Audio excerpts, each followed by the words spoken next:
I've been thinking a lot about that comment that got left on our page about is Vin Diesel's character from XXX the same as his character from Fast and Furious? So and Samuel Jackson. Right, but I'm mainly focused on because Samuel Jackson's character, to me, that one holds more weight because Sam Jackson's character in XXX worked for the NSA, and then at the same time, Nick Fury is working for an NSA-like company in Shield. Yeah. So it's very believable that Nick Fury at one point in time was, I forget his name in XXX movie, but Gibbons. Gibbons, that's right. Gibbons. So that's believable. Now, we talked about this the other night. Vin Diesel XXX versus Vin Diesel Fast and Furious. Is he the same character living a separate identity? Death, destruction, mayhem. In one or the other. So the argument was, well, which one would have come first? Right. So if it's true and these movies exist in the same universe, then does the Fast and the Furious happen first, or does XXX happen first? And my argument was Fast and Furious would have happened first. Why? Simply because the tattoos. What do you mean? He didn't have any tattoos in Fast and Furious, whereas in XXX he does. So, and you said, well, that could be fixed by tattoo removal. I don't know. I mean, depending on the time frame, then his arms would have been pretty gnarled up. I mean, it wouldn't have been a. Well, now if we use like movie tech, if we use movie tech where it just gets erased perfectly, then fine. But so XXX, he is a extreme sports junkie, an adrenaline junkie, who draws interest from Sam Jackson's character, so they can infiltrate this terrorist gang, I guess, and at the same time, everyone knows him because he is this famous extreme sports star. So they wouldn't think that he's working for the NSA. And the whole goal, the ultimate goal is, if you do this good, your history, your background, it's all erased. Clean slate, right? So do you think that his character from XXX, that happens, he saves the day, saves the girl, everything, right? Gets his background, his slate, erased, brand new slate. Then he moves to California to live with family, right, and lay low, and then become a criminal yet. Torretto. Dominic Torretto yet again to become a criminal in hijacking semi-trailers full of DVD players and all other kind of stuff, right? So that was my other argument, was at that time when Fast and Furious is set, like DVD players was like the new tech, because that's a lot of what they were stealing. So, I mean, here's my theory. Here's why XXX in this universe, if they coexist, here's why XXX could have happened first. So, in Vin Diesel's character in XXX is more outgoing. He's more talkative. He's this socialite. He's, doing a lot of silliness, a lot of quick puns and jokes and flirtations, and he just comes across as this younger guy having fun, thrill-seeking. Whereas in the Fast and the Furious, he's calmed down a lot by comparison.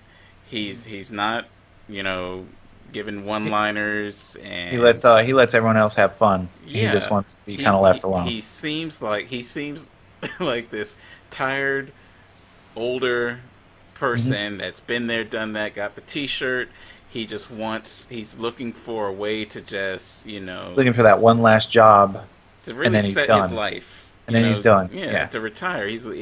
So nothing really impresses him in the Fast and Furious. Nothing really gets to him. And he's just there's nothing left for him to do. So it's believable that in Triple X that this he's had all this fandom, this celebrity status for his stunts and performances. All that could have been wiped out by the secret agency. They could have, said that Xander Cage died or whatever. And this is only if we're sticking with the first two movies. We're not going into Fast and Furious 80, 81, and we're not going into Triple X, the return of Xander Cage and all that. He wasn't in the second movie anyway. So. Right.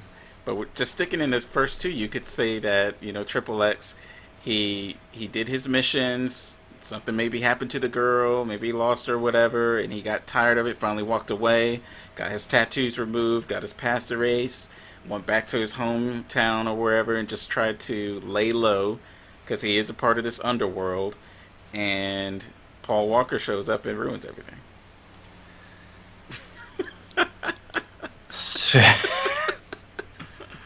Well, so all right. Fast and the Furious. Torretto is, again, he's very quiet, he's very calm, he keeps to himself, right? Part of that was because he had gotten in trouble. He did a little bit in prison, right, for nearly beating a man to death for accidentally killing his father during a stock car race, right? And plus, he's trying to lay low. Couldn't that be made up? Couldn't that just be his cover for just coming back for as Triple H or Triple H? I keep calling him that. They did have the newspaper article on the wall that talked about his. It could all be fake news, but fake media. Yeah, okay. Well, it's not 2017 in the movie, so so at the end of the original Fast and the Furious, right? They have the big drag race. He gets clipped, or no, they both make it. But he ends up wrecking, right? Paul Walker lets him drive off, and then Paul Walker takes the fall. Mm-hmm. For me, that was what maybe got Torretto out of his funk, because he bested the FBI. He got away from the FBI. He got one of their own fellow officers to let him go after committing all these crimes. After being a witness to all these murders, right, all these street races, all this illegal activity, he bested the FBI. At the end of the day, he was able to get away. Mm-hmm. Okay? So maybe he felt at an all-time high, right? And that's what, I don't know.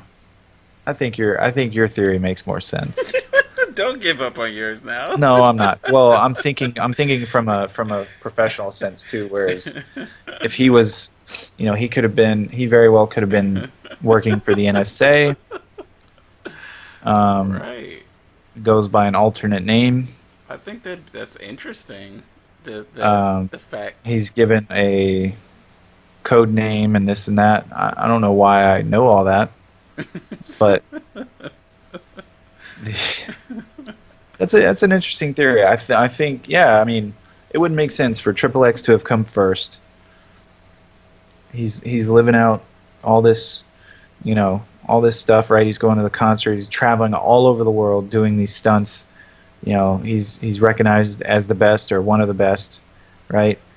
Because they had a lot of the extreme sports stars in the movie as well to kind of to make it seem like this was legit. Mm-hmm. And you're right. Maybe somewhere off camera, the mission goes south, and he's just like, I've had enough of this, done my time, wiped the slate clean. Which is why then, not too long later into the Fast and the Furious, they're onto him because here he is again. He's stealing, stealing stuff from these truckers. We got to see. How else would he have all these moves and all these skills that we see? So it's impressive. Yeah. But Triple X, that movie. I think the beginning of that movie was the best because it was the whole movie was like a parody, a James Bond parody, and you see it at the beginning where the secret agent is wearing the tuxedo like James Bond would. It's in the dark alley. He's got this gadget, but the whole point is this movie is not going to be like your typical James Bond and him running around in the tuxedo and breaking into this rave or this, I don't know, this goth the rock party. concert. I don't know. Rammstein He looks playing. so out of place. Yeah. And just gets shot. The hero gets shot. Fire, fry, bang, bang. Yeah, and so that was a great introduction for why they needed someone outside the box, not your typical secret agent.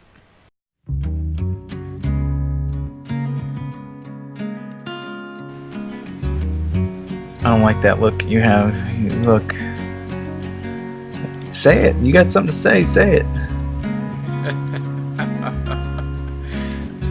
I've gone to the board with your performance review for this year, and we're going to have you make some cutbacks.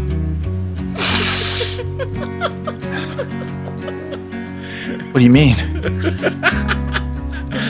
We're going to have to ask you to make some financial sacrifices for the good of the product. Look, man, I'm working 4 jobs. I'm driving a cab. I'm driving an Uber. All right, I'll pay my bills. Okay. I do my job.